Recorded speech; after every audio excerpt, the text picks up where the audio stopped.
guys, welcome back to my channel. If you are new here, my name is Sarah and welcome. Today's video is the second half of my Elf on the Shelf ideas. If you are running a bit low on ideas, then this is the place to be. My previous video came out at the start of December, so that covered from the 1st to the 18th. So this is basically covering from the 19th to the 24th of December. So if some of the ideas that I use in today's video you've already done, then please feel free to go back to the first video, which I will link below for you and up here, in case there's some ideas on there that you haven't used already.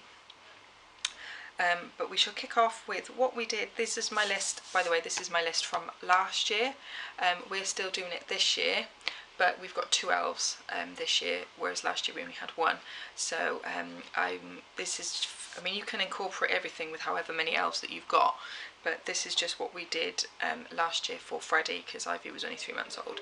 So on the 19th of December last year, I set up this little elf guy here. He was playing football. Freddie's got about 4 or 5 footballs, so I just set up the goal and just one of the footballs like he was playing football.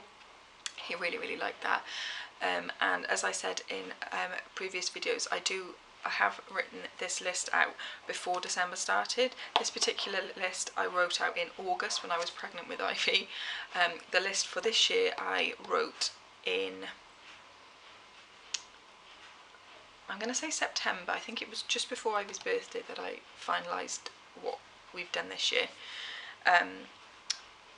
But yeah, so basically, if you haven't seen this kind of thing before, if you're new to Elf on the Shelf or whatever, I always advise that you write the list out before Christmas starts, so that you literally haven't got, I mean, this is what my list looked like last year. So basically all I had to do was go, right, it's the 7th today, hiding in the cereal, boom, there we go. It's a 2-second job once the kids have gone to bed. You haven't got to rush around thinking of something to do with the elf. And I'm not ashamed to admit that some of the ideas that I've got for this year we did last year. I mean, it doesn't really matter, does it? I mean, they're only young and they're not necessarily going to believe in this kind of thing for very long. So, you know, if it's something that they really enjoyed, then I'll use it again. But anyway, for the 20th of December, I had him drawing, so that was just nice and easy. On the 21st of December, I had him sliding down the banister. Again, that was one that he thought was quite funny. On the 22nd, I had him talking on the phone. We got him like a fake smartphone. So it was like he was talking on that, and he thought that was really funny as well. On the 23rd of December, we had him playing on Mark's Xbox. So again, Mark's got 2 controllers for his Xbox, and we used to have shelves on the wall here, so I just sat him up on the shelf and balanced oh, don't fall off, and balanced the Xbox controller on the shelf, and he was just sat there, so it looked like he'd been playing on Daddy's Xbox in the night. So that was quite a fun one, which I think you could incorporate with any games console. If you or your partner has them, then definitely incorporate the games console into Elf on the Shelf. And obviously on the 24th of December we have a Christmas Eve box, so our elf left the Christmas Eve box.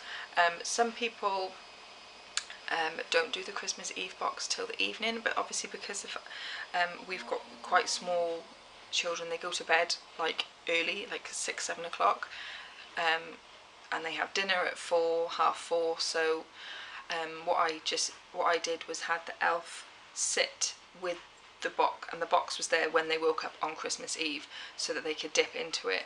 And we'll be doing the same this year. And then obviously when they go to bed on Christmas Eve, they'll say goodnight to the elf, and they'll see him next year. And then obviously I'll put the elf away, or the elves this year, away and get all the Christmas presents out, rather than the box appearing and there being no elf, because I think that'd be quite sad if they didn't get to say goodbye to the elf.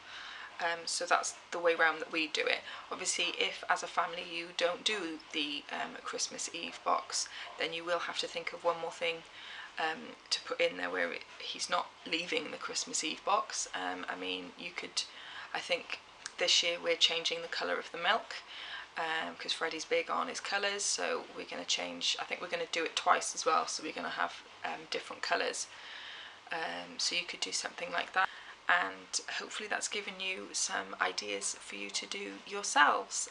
If you like this video, then please give it a thumbs up and subscribe if you haven't already. Thank you very much for watching, and I will see you for tomorrow's video. Bye guys!